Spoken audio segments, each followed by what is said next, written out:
தனியார் போக்குவரத்து சேவைகளுக்கு அனுமதி பத்திரம் வழங்கியதன் பின்னர் அந்த அனுமதி பத்திரத்தை சட்ட ரீதியாக வேறு போக்குவரத்து சேவைகளை முன்னெடுக்கும் நபருக்கு, வர்த்தகர்களுக்கு அல்லது நிறுவனத்துக்கு வழங்குவதற்கு சட்ட ரீதியான அனுமதி இருக்கவில்லை.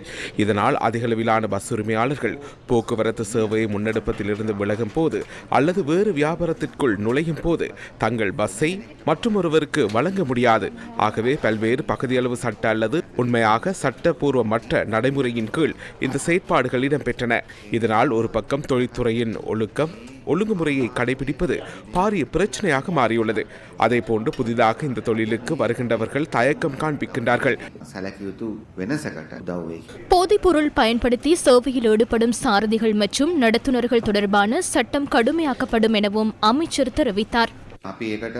போதைப்பொருள் சோதனைகளை நாம் மேலும் விரிவுபடுத்துவோம், விஸ்தரிப்போம். அந்த செயற்பாட்டை நினைத்து கூட பார்க்க வேண்டாம் என சாரதிகள் மற்றும் நடத்துனர்களிடம் கோரிக்கை விடுக்கின்றோம். அதேபோன்று அவ்வாறானவர்கள் தொடர்பான தகவல்களை எமக்கு வழங்குமாறு தொழில் மரியாதையுடன் பொறுப்புடன் செயற்படும் சாரதிகள் நடத்துனர்களிடம் நாம் கோரிக்கை விடுக்கின்றோம். போதைப் பொருளை பயன்படுத்திவிட்டு பஸ் செலுத்துவதற்கு நினைத்து கூட பார்க்க வேண்டாம். அது தொடர்பில் நாம் கடுமையாக செயற்படுவோம். அடுத்தது ஆசனப்பட்டி அணிதல், அதனை கட்டாயமாக செய்ய வேண்டும். எதிர்காலத்தில் தூர சேவை பஸ்கள், அதிவேக வீதியில் பயணிக்கும் பஸ்களுக்கு மாத்திரமன்றி ஏனையவற்றுக்கும் ஆசன பட்டியை கட்டாயமாக்குவோம்.